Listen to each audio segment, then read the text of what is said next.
Donc bonjour et bienvenue dans ce chapitre 3, vidéo 3, interaction lumière-matière. Donc au 19e siècle, les scientifiques caractérisent grâce à des spectres d'émission les différents éléments. En général, ces spectres sont constitués de raies, comme ici le cuivre. Ils sont capables également de réaliser les spectres d'absorption, donc ils font passer de la lumière blanche au travers de l'élément porté à l'état gazeux. Ils décomposent la lumière, on obtient donc un spectre de bande dans lequel on voit apparaître des raies noires. Ils ne comprennent pas pourquoi les raies noires correspondent exactement en longueur d'onde aux raies émises lors du spectre d'émission. Ils essayent également de modéliser tant bien que mal le profil spectral, en fait, les profils spectraux des corps noirs. Donc Max Planck d'ailleurs travaille sur ces profils spectraux, et en 1900 il va introduire une grandeur constante qui est la constante de Planck, qui vaut 6,63 10-34 joules par seconde. Il va poser que les échanges d'énergie entre la matière et la lumière se font de manière discrète ou quantifiée. C'est-à-dire que ces échanges ne peuvent prendre que certaines valeurs. Le paquet d'énergie échangé s'appelle un quantum et a pour valeur h nu. Ensuite, Einstein, en 1905, lui, va développer la théorie des quanta et dire que la lumière est quantifiée et qu'elle est transportée par des grains d'énergie que l'on appelle des photons. Chaque photon porte l'énergie du quantum qui a été définie par Planck.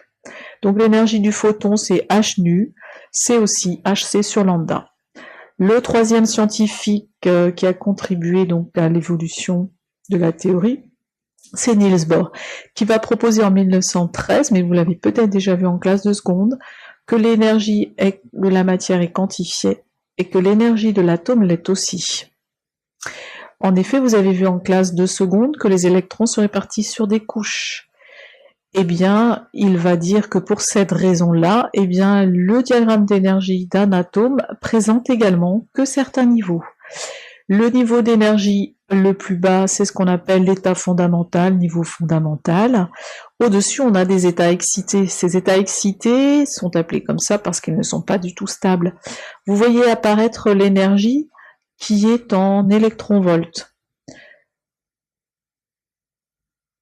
Effectivement, le joule n'est pas forcément une unité très adaptée, ça reste l'unité du système international.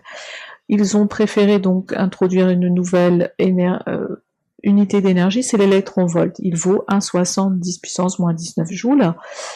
Pourquoi? Parce qu'autrement, si on ne le fait pas, eh bien, on va manipuler des énergies qui sont très très petites.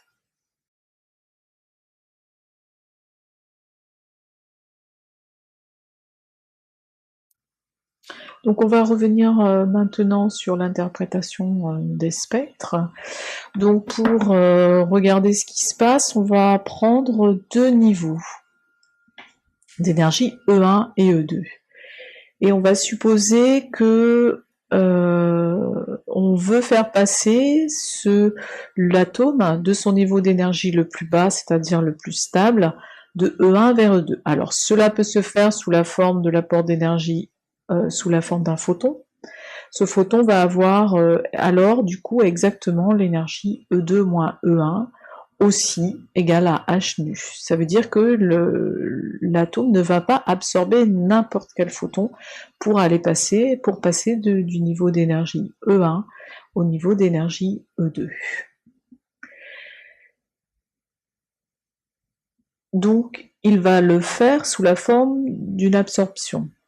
Maintenant, cet état de niveau d'énergie, donc plus l'énergie est basse, plus l'atome est stable. Donc le niveau d'énergie E2 est moins stable que le niveau d'énergie E1.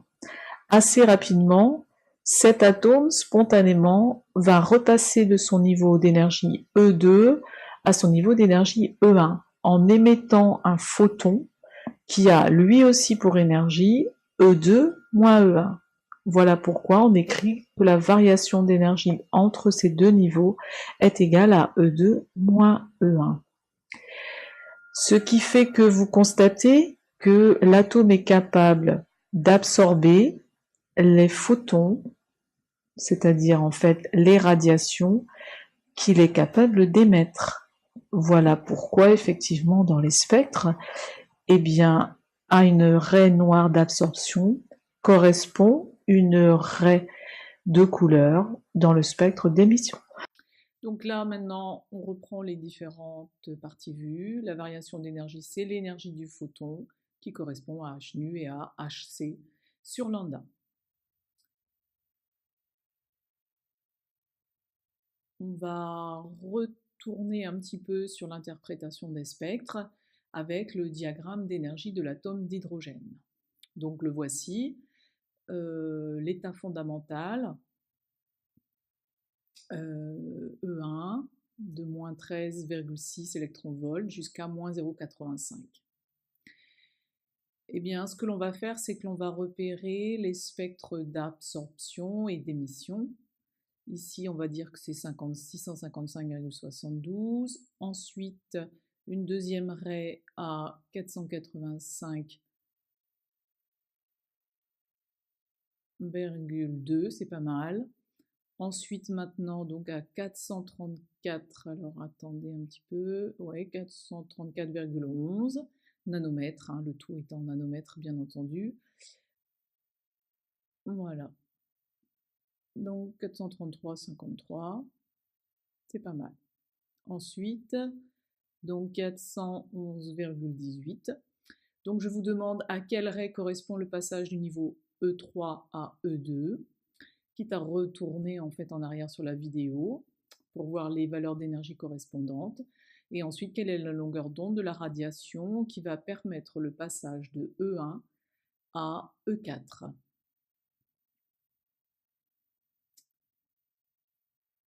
Donc des petites indications précieuses. Pour répondre à ces questions, il vous faut faire le tri des différentes informations que vous avez observées.